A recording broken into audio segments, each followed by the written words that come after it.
नमस्कार विद्यार्थी मित्रांनो, आपली वाणी सागरवाणी या यूट्यूब चॅनलमध्ये तुमचे स्वागत आहे।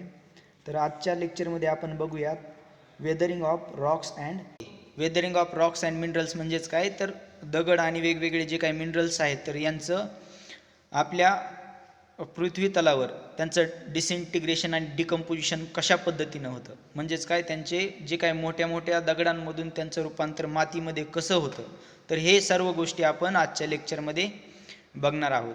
तर सर्वप्रथम बघूयात what is mean by weathering.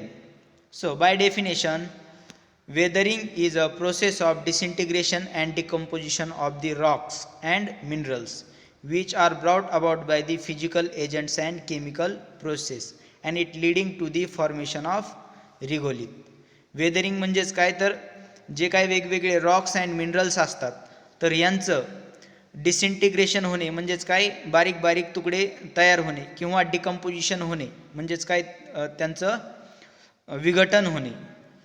तर हे बारीक तुकडे आणि विघटन कशा पद्धतीनं होतं, तर जे काही आपल्या पृथ्वी तलावर प्रेझेंट असलेले जे फिजिकल एजंट्स असतात किंवा त्या मिनरल्समध्ये प्रेझेंट असलेले वेगवेगळे केमिकल कंपाऊंड्स आणि इन्व्हायरमेंटमधील जे काही दुसरे केमिकल कंपाऊंड्स असतील यांच्यामध्ये ज्या काही केमिकल रिॲक्शन्स होत असतात किंवा केमिकल प्रोसेस होत असतात, तर ह्या दोन्ही घटकांनी मिळून म्हणजेच फिजिकल एजंट्स आणि केमिकल प्रोसेसनी मिळून हा लार्ज रॉक्स अँड मिनरल्सचं कन्व्हर्जन हे स्मॉल पार्टिकल्समध्ये होत असतं आणि त्याच्यापासून माती तयार होत असते। यालाच आपण काय म्हणतो, रॉक्स अँड मिनरल्सचं weathering. We can see, I can repeat again this definition. Weathering is a process of disintegration and decomposition of rocks and minerals which are brought about by the physical agents and chemical process which leads to the formation of regolith। There are another definition.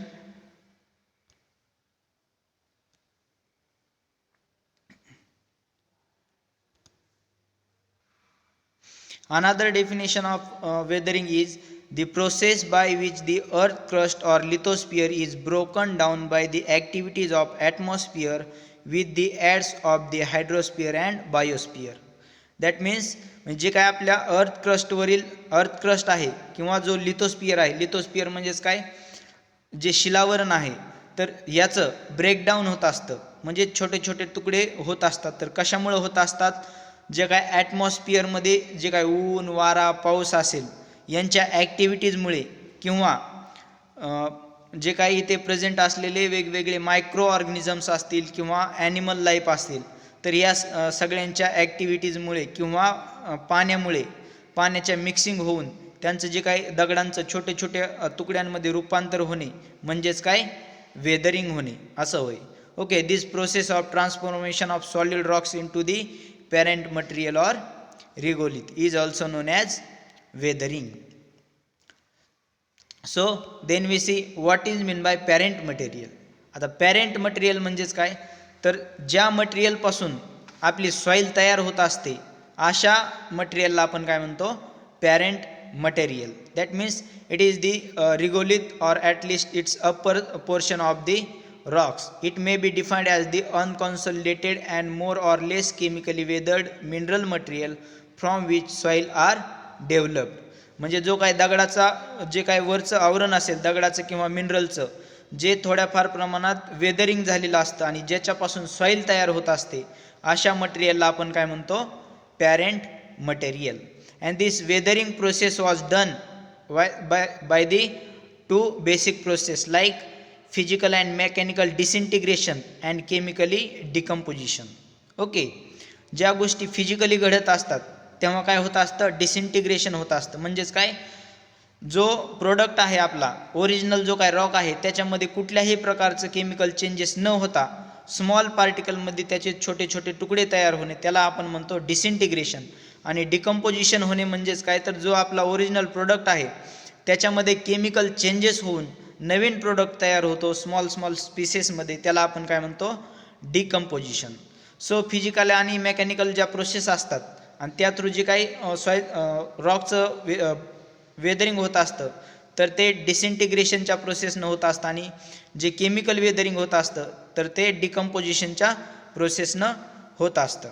So instead of that two process like physical and chemical weathering, there are biological weathering are here.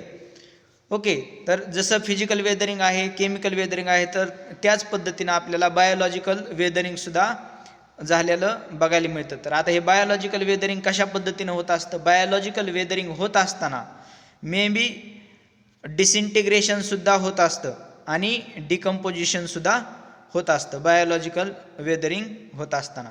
In addition another process that is biological and all these processes are work hand in the hand which depending upon the agents taking part in the weathering process, and it is classified into three types. Okay, there are three classes like physical or mechanical weathering, then chemical weathering and biological weathering. In the physical or mechanical weathering we see only disintegration. In the chemical weathering we see only decomposition, but in the biological weathering process we found both process like disintegration plus decomposition. Okay, so in the physical weathering we see there are different agents which involve in the physical weathering. तर या physical weathering मध्ये हे जे वेगवेगळे factors depend करत असतात, तर कशा पद्धतीने फिजिकल वेदरिंग मध्ये अफेक्ट करणारे फॅक्टर्स आहेत. First one, physical condition of Roxx, म्हणजे तो रॉक फिजिकली कसा आहे याच्यावरती सुद्धा त्या रॉक्सचं किंवा त्या मिनरलचं डिकम्पोजिशन किती लवकर होईल हे डिपेंड करत असतं. देन चेंज इन टेम्परेचर, त्याच पद्धतीनं तापमानात होत असलेले बदल. देन ॲक्शन ऑफ वॉटर, पाण्याची जी काय ॲक्शन होत असते त्या रॉक्स किंवा मिनरल्सवरती, त्याच्यावर सुद्धा त्या रॉक्स आणि मिनरलचं डिकम्पोजिशनचा डिसइंटिग्रेशनचा रेट डिपेंड करत असतो. In the action of water we see fragment and transport, then action of freezing, then alternate wetting and drying, action of glaciers. म्हणजेच काय, तर जे काय पाणी आहे तर ते पाणी त्या दगडाला कितपत म्हणजे त्या दगडाचं ट्रान्सपोर्ट होत असते एका ठिकाणाहून दुसऱ्या ठिकाणी, त्याच पद्धतीने ते दगड एकमेकांवर कितपत आपटत असतात त्यावर सुद्धा त्या पाण्याच्या ॲक्शननी डिसइंटिग्रेशन होत असते. देन ॲक्शन ऑफ फ्रीजिंग, त्याच पद्धतीनं दगडामध्ये पाणी गेल्यानंतर त्याचं बर्फामध्ये रूपांतर होत असतं आणि बर्फामध्ये रूपांतर झाल्यानंतर त्या दगडामध्ये त्या बर्फाचा व्हॉल्यूम वाढत असतो पाण्याचा, त्यामुळे सुद्धा तिथे ब्रेकडाऊन होण्यासाठी हेल्प केली जात असते. त्याच पद्धतीनं अल्टरनेट वेटिंग अँड ड्राईंग, जसं पाण्याने दगड ओला होत असतो आणि वाळत असतो त्यामुळे त्याच्यामध्ये बरेचसे केमिकल प्रोसेस होत असतात, अशा पद्धतीनं सुद्धा डिसइंटिग्रेशन होऊ शकतं फिजिकल डिसइंटिग्रेशनमध्ये. देन ॲक्शन ऑफ वाइंड्स, त्याच पद्धतीनं ॲक्शन ऑफ वाइंडमध्ये जेव्हा वारा येत असतो तर तो बऱ्याचशा सॉईल पार्टिकलला उचलून पुढे फेकत असतो आणि अशा पार्टिकल जेव्हा रॉक्स अँड मिनरल्सवरती आदळत असतात, सतत आदळत असल्यामुळं ते रॉक्स अँड मिनरल्सचं डिसइंटिग्रेशन होऊ शकतं. देन ॲटमॉस्फेरिक इलेक्ट्रिकल फिनॉमिनॉन, ह्या सगळ्या गोष्टी आपण पुढे बघणारच आहोत. Then in case of chemical weathering we see hydration, hydrolysis, solution, carbonation, oxidation and reduction process. These 6 processes are involved in the chemical weatherings. And in case of biological weathering there are different activities like man and animal activities, then higher plants and their roots and microorganisms activities. These are agents which work on the biological weathering process. We see here one by one. First one we see physical weathering. Okay, physical weathering बघूयात. Physical weathering म्हणजेच काय, the rocks are disintegrated and are broken down to comparatively small pieces without producing any new substances. म्हणजेच की ह्या physical वेदरिंगमध्ये जे काय आपले Roxx आणि मिनरल्स असतात यांचं स्मॉल स्पीसीसमध्ये ब्रेकडाऊन होणे, आणि हे ब्रेकडाऊन होत असताना त्याच्यापासून नवीन सबस्टन्स तयार होत नाही, अशा प्रकारचं जे वेदरिंग होत असतं त्याला काय म्हणायचं, फिजिकल वेदरिंग. तर ह्या फिजिकल वेदरिंगमध्ये कोणते फॅक्टर्स डिपेंड करत असतात. First one, physical condition of Roxx. तर आता त्या रॉक्सची फिजिकल कंडिशन कशी आहे याच्यावर सुद्धा त्या रॉक्सचं वेदरिंग हे डिपेंड करत असतं. First one we see physical condition of rock. तर त्यामध्ये काय, the permeability of rocks in the most important single factors. तर त्या रॉक्सची जी काय परमिॲबिलिटी असते म्हणजे त्याच्यामधून जी काय वॉटर ट्रान्सपोर्ट होत असतं तर त्याच्यामध्ये पोरोसिटी किती प्रमाणात आहे याच्यावरती सुद्धा त्या रॉक्सचं वेदरिंग डिपेंड असतं. आता कसं, तर जे काय कोर्स टेक्स्चर्ड रॉक्स असतात तर त्याच्यामध्ये पोर स्पेसेस जास्त प्रमाणात असतात आणि जेवढं पोर स्पेसेस जास्त असतील तेवढं त्या रॉक्समध्ये टेम्परेचरचा इफेक्ट म्हणा किंवा वॉटरची ॲक्शन वगैरे जास्त प्रमाणात होत असते आणि त्यामुळे असे रॉक्स लवकर वेदरिंग होत असतात. म्हणजेच काय, त्यांचं लवकर डिसइंटिग्रेशन होत असतं as compare with fine textured basalt Roxx. Okay, as compare with fine textured basalt Roxx. का तर फाईन टेक्स्चर्ड बेसाल्ट रॉकमध्ये काय पोरोसिटी ही खूप कमी प्रमाणात असते, म्हणून बेसाल्ट रॉक हा त्याचं डिकम्पोजिशन व्हायला किंवा डिसइंटिग्रेशन व्हायला वेळ लागत असतो as compare with sandstone. Okay, then next is unconsolidated volcanic ash weather quickly as compare with unconsolidated coarse deposits such as gravels. त्याच पद्धतीनं जे काय व्हॉल्केनिक ॲश असते त्याच्यापेक्षा ग्रॅव्हेलचं डिकम्पोजिशन हे स्लो असते आणि व्हॉल्केनिक ॲशचं डिकम्पोजिशन फास्ट असतं. का तर जेव्हा व्हॉल्केनिक ॲश जे असते तर त्याचा जो काय सरफेस एरिया असतो तो लार्ज सरफेस एरिया असतो आणि त्याचा कॉन्टॅक्ट हा एअरसोबत किंवा फिजिकल वेदरिंग जे काही एजंट्स असतील त्यांच्यासोबत कॉन्टॅक्टसाठी जास्त कॉन्टॅक्ट होतो as compare with gravels. Okay, then we see action of temperature. आता टेम्परेचरची ॲक्शन कशी होत असते तर the variation in the temperature exert the great influence on the disintegration of rocks and during day time the rocks get heated up by the sun and expand and at the night time the temperature falls and the rocks get cooled and contrast. तर जेव्हा दिवस असतो तर दिवसा जेव्हा ऊन पडत असते, जास्त ऊन पडल्यानंतर जे काय रॉक्स असतात तर ते हीट होतात आणि त्यांचं जी काय साईज आहे ती एक्सपांड होत असते, म्हणजे त्यांची साईज वाढत असते.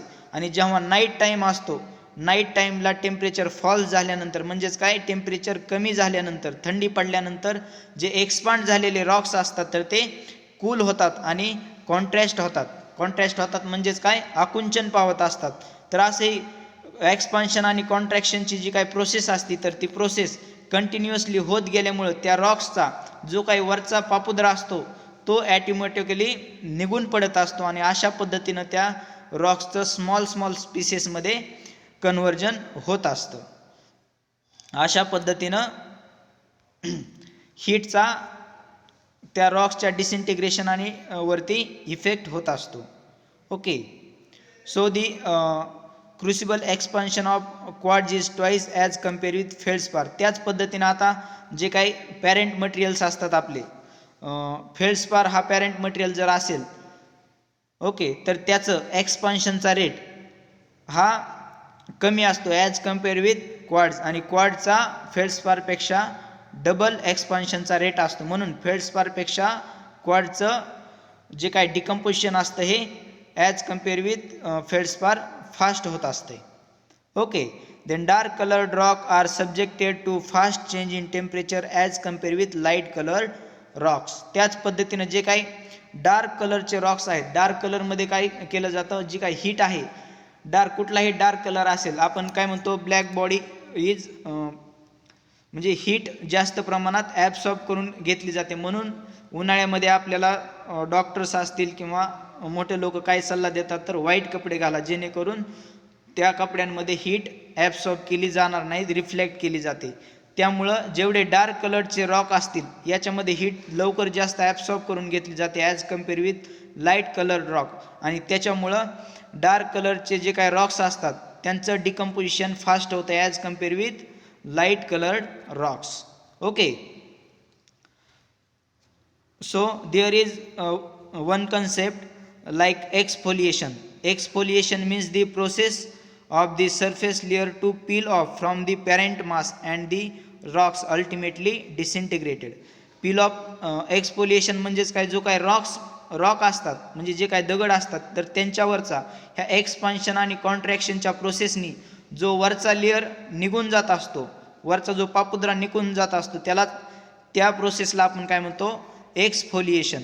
यालाच आपण दुसरी एक वर्डिंग आहे तर ती म्हणजेच ओनियन लाईक वेदरिंग. एक्सफोलिएशनला ओनियन लाईक वेदरिंग सुद्धा आपण म्हणू शकतो. जसं की ओनियनचा वाळल्यानंतर त्याचा वरचा जो पापुद्रा आहे तर तो पापुद्रा ॲटोमॅटिकली निघून जात असतो. तर अशा पद्धतीनं ही वेदरिंग होत असतं, म्हणून त्याला आपण ओनियन लाईक वेदरिंग म्हणतो किंवा एक्सफोलिएशन सुद्धा म्हणत असतो. Then next action of water. Action of वॉटरमध्येच काय होत असतं तर ही जी काय वॉटर आहे, वॉटर म्हणजेच पाणी, तर पाण्याची जी काय ॲक्शन होत असते रॉक्सवरती, तर ती ॲक्शन कशी होत असते, डिसइंटिग्रेटिंग म्हणजेच काय, त्या रॉक्सला छोट्या छोट्या तुकड्यामध्ये कन्वर्ट करणे किंवा तो रॉक्स एका ठिकाणाहून दुसऱ्या ठिकाणी ट्रान्सपोर्ट केला जातो आणि तो ट्रान्सपोर्ट होत असताना एका दगडावरून दुसऱ्या दगडावर आपटत आपटत जात असतो आणि असं आपटत असताना त्या रॉक्सचे छोटे छोटे तुकडे केले जातात. त्याच पद्धतीने डिपॉझिटिंग एजंट्स, त्याच पद्धतीने एका ठिकाणाहून दुसऱ्या ठिकाणी नेऊन तिथं सोडून देणे, अशा प्रकारची वॉटरची ॲक्शन ही रॉकसोबत होत असते. तर फर्स्ट ॲक्शन बघूया आपण, fragmentation and transport. So water beats over the surface of the rocks when the rain occurs and the starting flowing towards the ocean. जेव्हा रेनी सीझन चालू असतो तेव्हा हे जे काय रॉक्स असतात तर ते रॉक्स पाण्यासोबत मिक्स होऊन, जर का डोंगर उतारावरचं पाणी वाहत असेल तर ते ज्या डोंगरावरचे जे काय दगडं असतात तर ते पाण्यासोबत वाहत वाहत वाहत आपल्याला नदी नाल्यांमध्ये येताना बघत असतात, किंवा त्या जर नद्या कंटिन्यू वाहत ओशियनकडे जात असतील तर ते रॉकसुद्धा त्या पाण्यासोबत फ्लो होत ओशियनकडे ट्रान्सपोर्ट केले जात असतात. It moving the water has the great cutting and crying forces. त्याच पद्धतीने जेव्हा वॉटरचा मुवमेंट होत असते तर ती मुवमेंट होत असताना त्यातले जे काही रॉक्स असतात तर ते रॉक्स एकमेकांवर आपटून आपटून त्यांना ब्रेकडाऊन सुद्धा करत असतात. Then transporting power of water is varies. It is estimated than that the transporting power of the stream varies at the 6th power of its velocity. Okay, तर ही जी काय वॉटर असतं तर त्याची जी काय ट्रान्सपोर्टिंग पॉवर ही सुद्धा वेगवेगळी असू शकते. जसं आता उताराने ट्रान्सपोर्ट होणारं पाणी त्या रॉक्सला खूप फास्ट पद्धतीनं ट्रान्सपोर्ट करू शकते ॲज कम्पेअर विथ फ्लॅट सरफेसचं जे काय पाणी ट्रान्सपोर्ट होत असते. Okay, then we see in this table the speed per second and carrying capacity.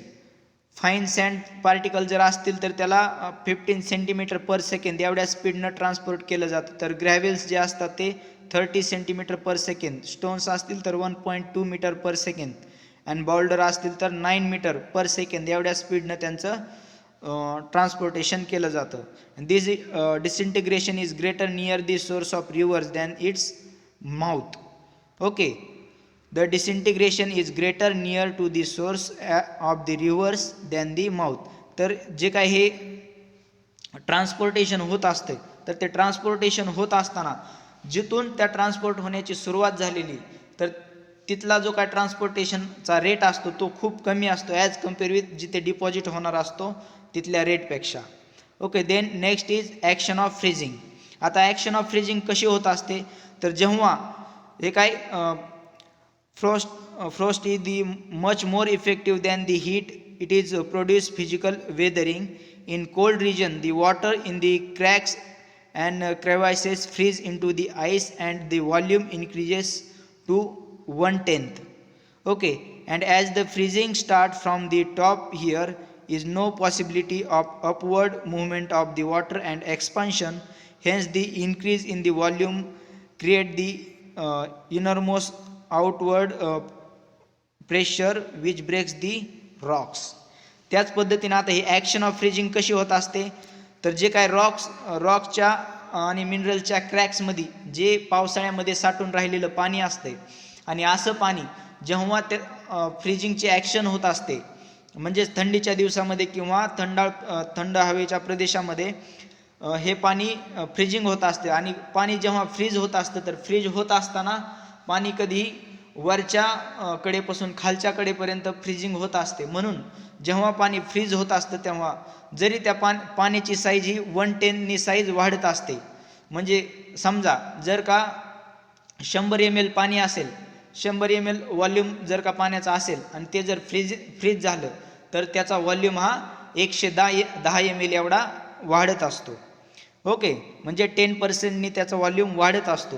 तर हा व्हॉल्यूम वाढत असताना ह्या पाण्याची जर का वरती मुवमेंट नाही झाली आणि ते जागेवरती जर का फ्रीज होत गेलं तर त्या दगडावरती प्रेशर क्रिएट केला जातो आणि तो दगडाचे जे काही क्रॅक्स असतात तर ते क्रॅक्स अजूनही जास्त प्रमाणात वाढवले जातात आणि अशा पद्धतीनं तो रॉक्स ब्रेकडाऊन केला जातो. ते next alternate waiting and drawing.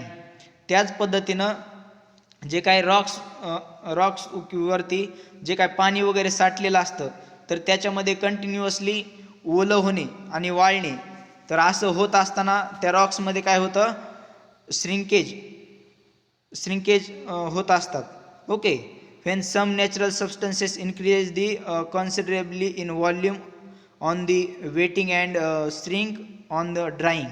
Okay, तर त्याच पद्धतीनं जेव्हा पाणी एखाद्या दगडामध्ये असे बरेचसे मिनरल्स असतात जेव्हा ते वॉटरच्या कॉन्टॅक्टमध्ये येत असतात म्हणजे पाण्याच्या कॉन्टॅक्टमध्ये येत असतात तेव्हा त्याचा व्हॉल्यूम वाढत असतो आणि जेव्हा ते ड्राय केले जातात म्हणजे जास्त उष्णता असते अशा सिच्युएशनमध्ये काय त्यातलं पाणी निघून जात असतं आणि पाणी निघून गेल्यामुळे ते काय होतात, श्रिंक होत असतात, म्हणजेच काय त्यांची साईज कमी होत असते. आणि अशी कंटिन्युअस प्रोसेस होत गेल्यामुळे त्या रॉकचे क्रॅक पडत असतात आणि त्याचे स्मॉल स्पीसेसमध्ये तुकडे होत असतात. अशा पद्धतीनं सुद्धा याचं डिसइंटिग्रेशन आणि डिकम्पोजिशन होत असतं. Then action of glaciers.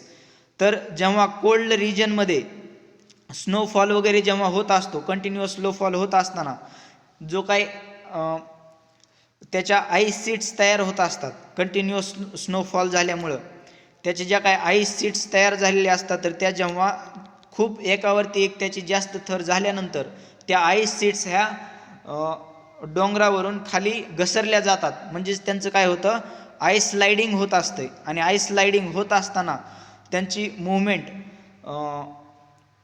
From the mountain region to its bottom of the mount, म्हणजे त्या एखाद्या डोंगराच्या वरच्या भागापासून खालच्या भागापर्यंत जेव्हा त्या ग्लेशियरची मूवमेंट होत असते तर ती मूवमेंट होत असताना फक्त ते नुसतं आईसच मूव्ह होत असतं का, नाही तर त्याच्यासोबत बरेचसे रॉक्ससुद्धा मूवमेंट होत असते आणि ते रॉक्स एकमेकांवर घासत त्यांचं डिसइंटिग्रेशनसुद्धा होत असतं. त्याच पद्धतीनं त्यांची मूवमेंट होत असताना जे काही आईस असतात तर ते आईससुद्धा त्या दगडांवरती घासल्यामुळं त्या दगडांना क्रॅक्स करत जात असतात आणि अशा पद्धतीनं ॲक्शन ऑफ ग्लेशियरनी त्या रॉक्सचं डिसइंटिग्रेशन केलं जातं. Then we see action of wind. आता वाइंडची ॲक्शन कशी होत असते तर wind has an erosive and transporting effects and often when the winds is laden with the fine materials like fine sand, silt, clay particles, it has serious abrasive effects and the sand leads wind each the rocks and the ultimately broken down under its force. त्याच पद्धतीने जेव्हा सुसाट्याचा वारा सुटत असतो तर असा वारा सुटत असताना त्या वाऱ्यासोबत मातीचे जे काही बारीक कण उडून जात असतात तर ते असे उडून गेलेले कणस हे त्या एखाद्या तिथे प्रेझेंट असलेल्या रॉकवरती कंटिन्युअस आदळत असतात आणि ते कंटिन्युअस त्या रॉक्सवरती आदळल्यामुळे त्या रॉक्सवरती कंटिन्युअस हिटिंगची हॅमरिंगची ॲक्शन होत असते. म्हणजेच काय, जसं आपण दगडाला कंटिन्युअस आपण जेव्हा दगड फोडत असतात, गवंडी दगड फोडत असताना काय करतात, त्याच्यावर कंटिन्युअसली जो काय त्यांचा हातोडा असतो तर त्या हातोड्याने कंटिन्युअस मारत असतात. म्हणजेच काय, अशी ॲक्शन ह्या सँड आणि सिल्टची कंटिन्युअस त्या दगडावरती आपटून होत असते. म्हणून तो त्या दगडावर कंटिन्युअस सँड, सिल्ट आणि क्ले आपटल्यामुळे त्या दगडाचे बारीक पार्टमध्ये कन्व्हर्जन होत असतं किंवा त्याचं डिसइंटिग्रेशन होत असतं. तर अशी प्रोसेस आपल्याला कुठे पाहायला मिळते, the desert of the Rajasthan. Then we see atmospheric electrical phenomenon. It is an important factor causing the breakdown during the rainy season at lightning break up the rocks and wind cracks. तर बऱ्याच जणांनी आपण लहान असताना आपण हत्तीचा पाऊस आला किंवा जोरजोराच्या विजा वगैरे कडकडत असताना विजांचा खूप मोठा आवाज होत असतो आणि तो आवाज होत असताना जे काही व्हायब्रेशन्स तयार होत असतात म्हणजे जे काही कंपन तयार होत असतात तर त्या कंपन तयार झाल्यामुळे सुद्धा बऱ्याच दगडांना आपल्याला क्रॅक्स गेलेले बघायला मिळत असतात, किंवा बरेच आपण जे काही जुने घरं होते माळवदाचे किंवा दगड मातीचे जे काही घरं होते तर त्यांना सुद्धा आपण क्रॅक्स गेलेले बघितलेत. जसे त्या घरांना क्रॅक्स जातात तशा पद्धतीनंच ह्या रॉक्सवरती आणि मिनरल्सवरती सुद्धा क्रॅक जात असतात या इलेक्ट्रिकल फिनॉमिनॉनच्या व्हायब्रेशन्समुळं. ओके, तर अशा पद्धतीने इलेक्ट्रिकल फिनॉमिनॉनचा सुद्धा त्या डिसइंटिग्रेशनवरती इफेक्ट होत असतो. Then next process that is chemical weathering. तर केमिकल वेदरिंग कशा पद्धतीनं होत असतं ते बघूयात. The decomposition of the rocks and minerals by the various chemical process is called as chemical weathering. ज्या काय आपल्या वेगवेगळ्या केमिकल वेदरिंग्स आहेत, वेदरिंगच्या ज्या प्रोसेस आहेत, तर त्या वेदरिंगच्या प्रोसेस थ्रू ह्या रॉक्स आणि मिनरल्सचं डिकम्पोजिशन होण्याची जी काय प्रोसेस असते त्यालाच आपण केमिकल वेदरिंग असं म्हणतो. And it is the most important process for the soil formation. And this chemical weathering takes place mainly at the surface of rocks and minerals with disappearance of the certain minerals and the formation of secondary products. त्याच पद्धतीनं जी ही chemical वेदरिंगची process असते तर ही chemical weathering कुठे होत असतं तर ते जे काय आपले रॉक्स आणि मिनरल्स असतात तर यांच्या सरफेसवरती होत असतं. आणि ह्या सरफेसवरती कंटिन्युअस केमिकल प्रोसेस होऊन केमिकल वेदरिंग होऊन तो जो काही रॉक्स अँड मिनरलचा जो सरफेस आहे तर तो सरफेस डिसॲपियर होत असतो, म्हणजे नाहीसा होत असतो. तो पार्ट आपल्याला नष्ट झालेला बघायला मिळत असतो आणि तो नष्ट झालेल्या पार्टपासून त्याचे सेकंडरी म्हणजेच नवीन प्रोडक्ट तयार होत असतात, नवीन मटेरियल काहीतरी तयार होत असतं. तर अशा प्रोसेसला आपण काय म्हणतो, केमिकल ट्रान्सफॉर्मेशन किंवा chemical weathering. So for example feldspar plus water.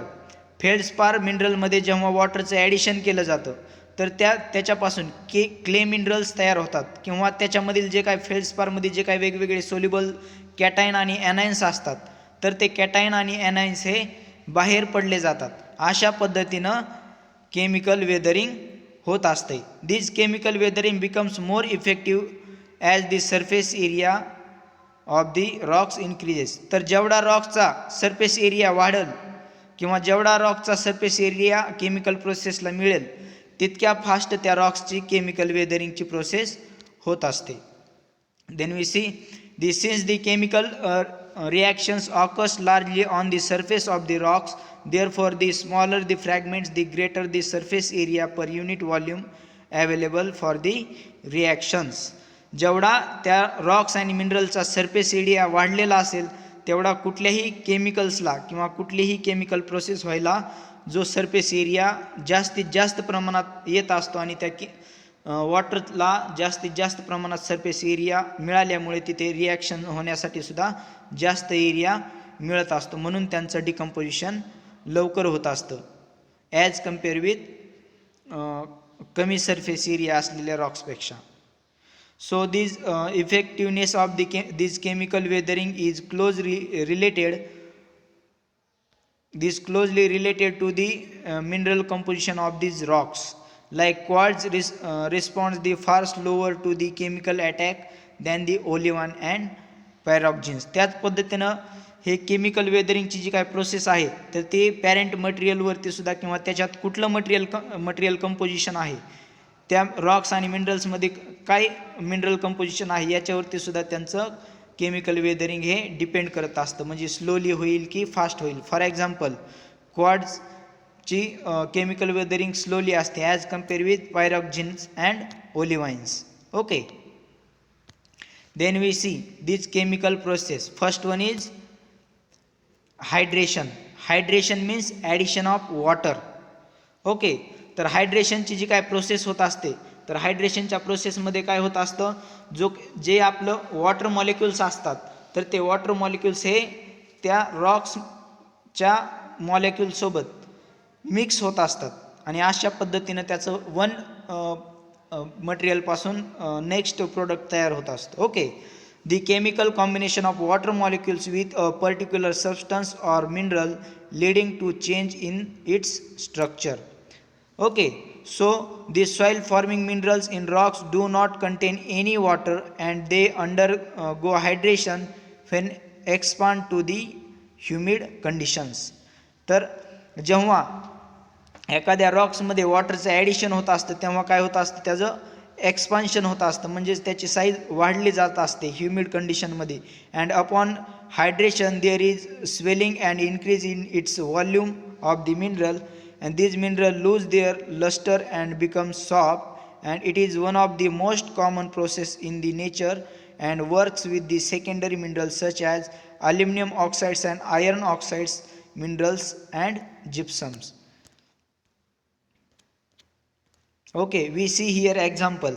For example, hematite having red color, but it's after hydration, म्हणजे त्याच्यामध्ये जेव्हा वॉटरचं मिक्सिंग होत असतं तर त्याचं हेमॅटाईटचं रूपांतर हे लिमोनाईटमध्ये कन्वर्जन होतं आणि त्याचं रेड कलर जो असतो तो येलोइश कलरमध्ये कन्वर्ट होत असतो. त्याच पद्धतीनं बॉक्साईड म्हणजेच Al2O3 when bauxites having hydrated and it get converted into hydrated aluminum oxides.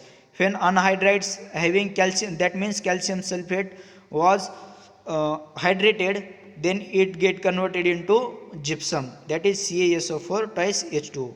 So this is the examples of hydration process. Then we see hydrolysis.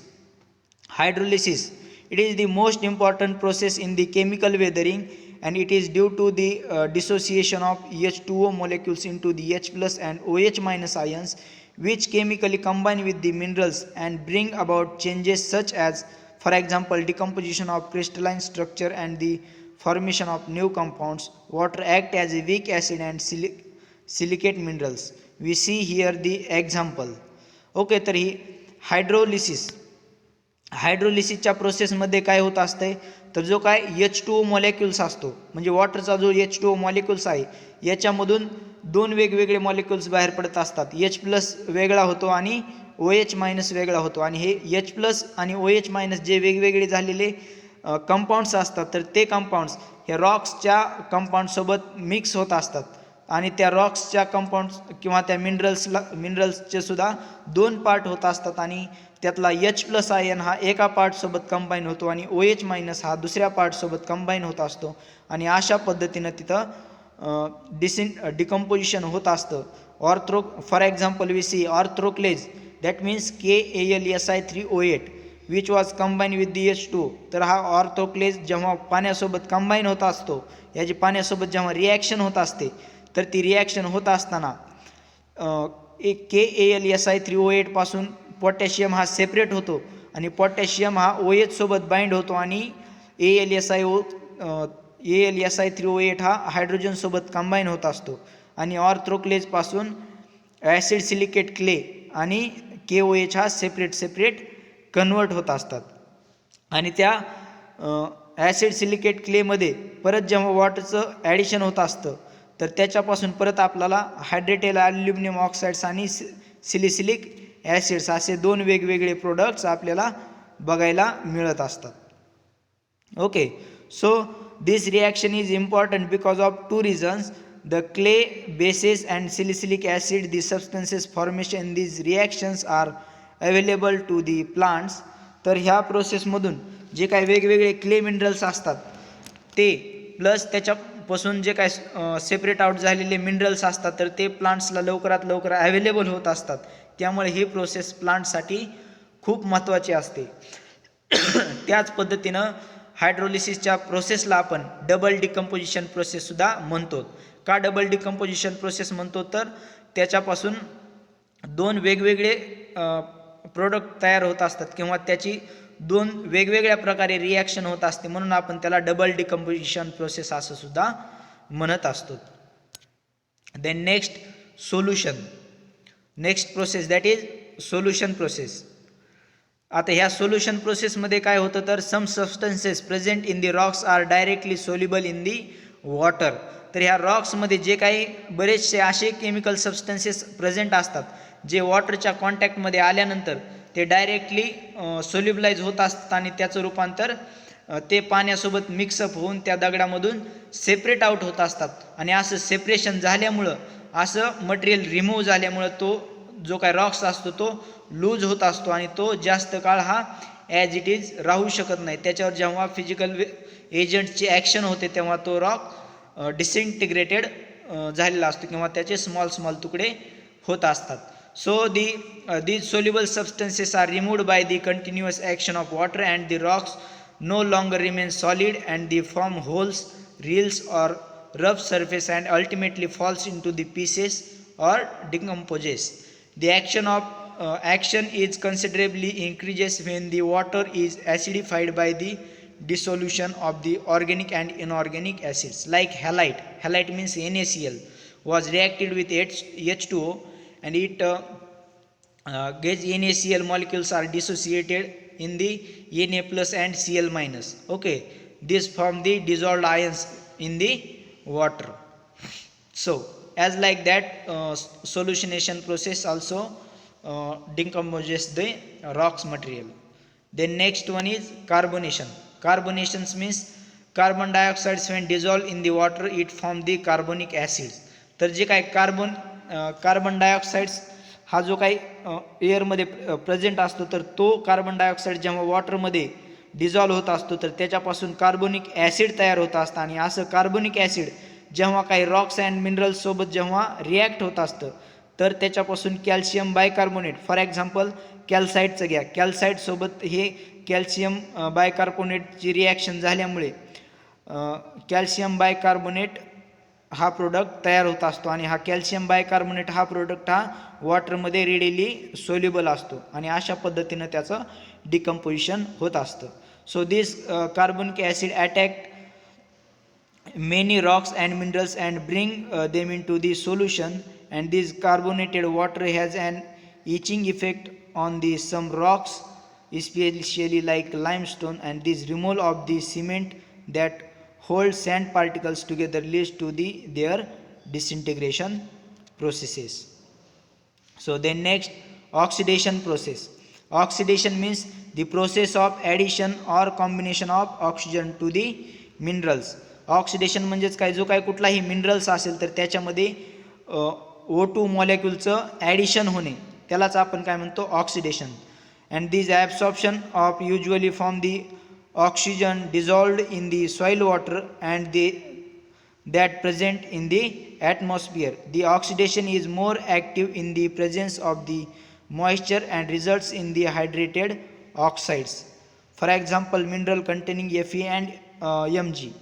Okay, तर ज्या मिनरल्समध्ये आयर्न आणि मॅग्नेशियम असतं तर अशा मिनरल्समध्ये जेव्हा ऑक्सिजनचं ॲडिशन केलं जातं तर तेव्हा त्याचं हायड्रेशन खूप लवकरात लवकर होत असतं. For example we see here ferrous oxide, magnetite, हेमेटाइट्स.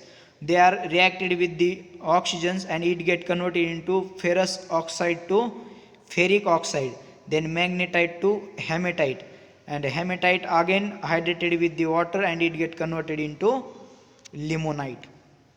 Okay, then we see reduction. Reduction means the process of removal of oxygen and it is the reverse process of the oxidation. Reduction म्हणजेच काय, oxidation होत असताना जे काही ऑक्सिजनचे molecule add झालेले असतात तर त्या ॲड झालेल्या ऑक्सिजनच्या मॉलिक्यूल्सला रिमूव्ह करणे म्हणजेच काय, रिडक्शन होणे, किंवा ऑक्सिडेशनच्या रिव्हर्स प्रोसेस होणे म्हणजेच काय, रिडक्शन होणे. Okay, and it is equally important in the changing the soil colour when gray, blue and green color or ferric ions is converted into ferrous ions compounds. Okay, त्याच पद्धतीने जसं oxidation झाल्यामुळं त्या सॉईलचे जे काही मिनरलचे कलर चेंजेस होऊन ferrous ऑक्साईडचा हेमॅटाईट तयार झाला, त्याच पद्धतीनं त्यातनं जर का ऑक्सिजन रिमूव्ह झाला म्हणजे हेमॅटाईटमधून ऑक्सिजन जर रिमूव्ह झाला तर तो परत फेरस ऑक्साईड्स तयार होतो. ओके, अशा पद्धतीने त्याचं रिडक्शनसुद्धा होत असतंय.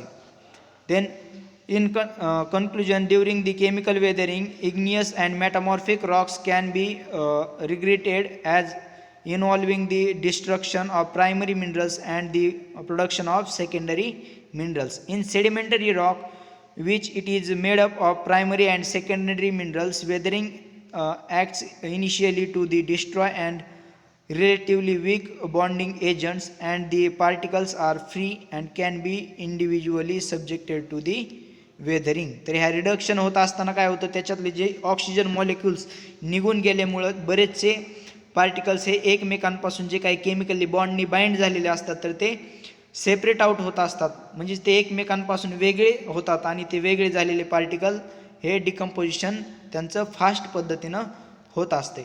Then next process that is biological weathering. The biological weathering कशी होत असते? Unlike physical and chemical weathering, the biological or living agents are responsible for both decomposition and disintegration of the rocks and mineral. आता physical वेदरिंगमध्ये काय होत होतं? फक्त डिसिंटिग्रेशन होत होतं आणि बायोलॉजिकलमध्ये फक्त डिकम्पोजिशन होत होतं. तर बायोलॉजिकल वेदरिंगमध्ये काय होतं? दोन्हीही प्रोसेस होत असतात. कधी कधी डिसिंटिग्रेशन पण केलं जातं, तर कधी कधी डिपोजिशन पण होत असतं. This biological life is mainly controlled largely by the prevailing environments. Okay, तर आता ह्या बायोलॉजिकल वेदरिंगमध्ये जसं डिसिंटिग्रेशन आणि डिकम्पोजिशन होत असतं, तर ते कशा पद्धतीनं होत असतं? तर ते जे काही बायोलॉजिकल एजंट्स डिपेंड करत असतात की तिथं काय होणार, म्हणजे डिसिंटिग्रेशन होणार की डिकम्पोजिशन होणार. आता for example man and animals.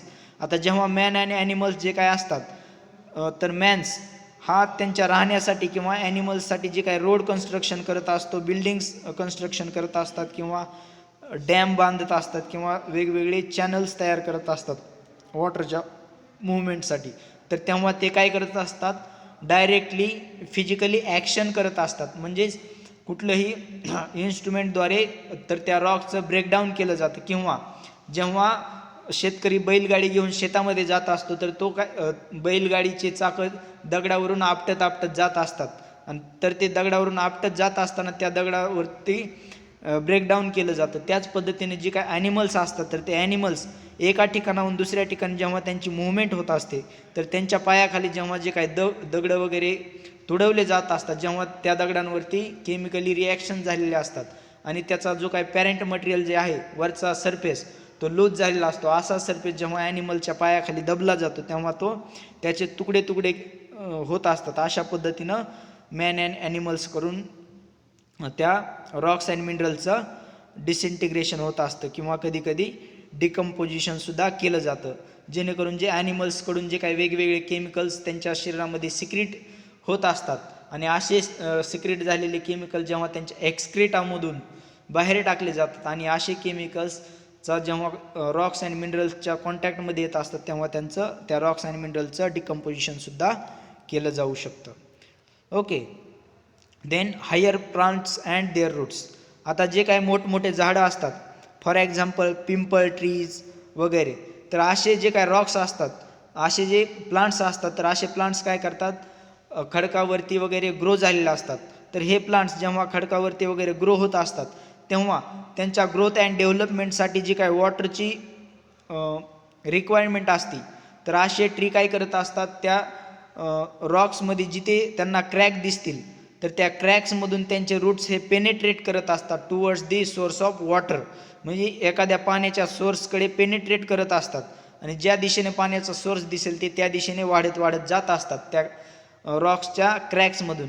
आणि जेव्हा त्या झाडाच्या मुळांची वाढ होत असते, तर ती वाढ झाल्यामुळे तर ते काय करतात? त्या रॉकवरती प्रेशर अप्लाय करत असतात आणि त्यांचं ब्रेकडाऊन करत असतात आणि त्याच्यात जे काही क्रॅक्स असतात, तर ते क्रॅक्स हे लार्ज करण्याचं काम हे प्लांट्सचे हायर रूट्स करत असतात. अशा पद्धतीनं plants and their higher roots also involve in the disintegration as well as plants also secrete the different types of enzymes in the soil. Okay, तर त्या प्लांटच्या रूट्समधून एक्सुडेट्स थ्रू वेगवेगळे एन्झाईम्ससुद्धा सिक्रेट केले जातात आणि त्या एन्झाईम्समध्ये किंवा त्यातून जे काही केमिकल सिक्रेट केले जातात, त्या केमिकल्सची सुद्धा रिॲक्शन्स वेगवेगळे ॲसिड, जर का ह्युमिक ॲसिड, फल्विक ॲसिड असे ॲसिड जरी सिक्रेट झाले, तर त्या ॲसिडची जे बेसिक रॉकसोबत रिॲक्शन होत असते आणि त्याच्यामधून सॉल्ट्स हे सेपरेट आउट होत असतात.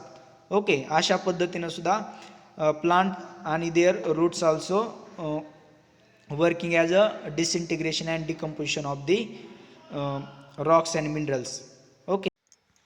ओके, तर आता बघूयात मायक्रो ऑर्गॅनिझमचा म्हणजे रॉक्स अँड मिनरलच्या डिकम्पोजिशनवरती कसा इफेक्ट होत असतो.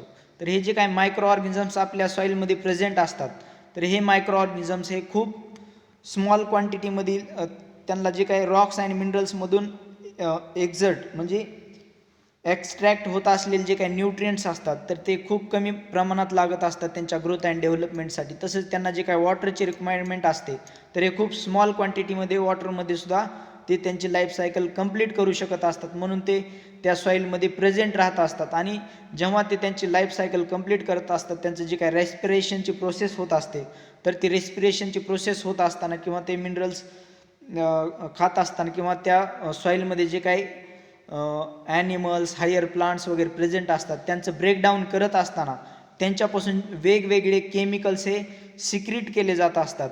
तसंच कार्बन डायऑक्साईडचं सुद्धा प्रोडक्शन ते करत असतात. आणि ही कार्बन डायऑक्साईडचं प्रमाण जर सॉईलमध्ये जास्त झालं तर तिथे आपल्याला माहितीच आहे केमिकलची जी काय कार्बोनेशनची प्रोसेस आहे तर ती प्रोसेस तिथे वर्क होते आणि कार्बोनेशनची प्रोसेसला हे मायक्रो ऑर्गॅनिझम्स हेल्प करत असतात.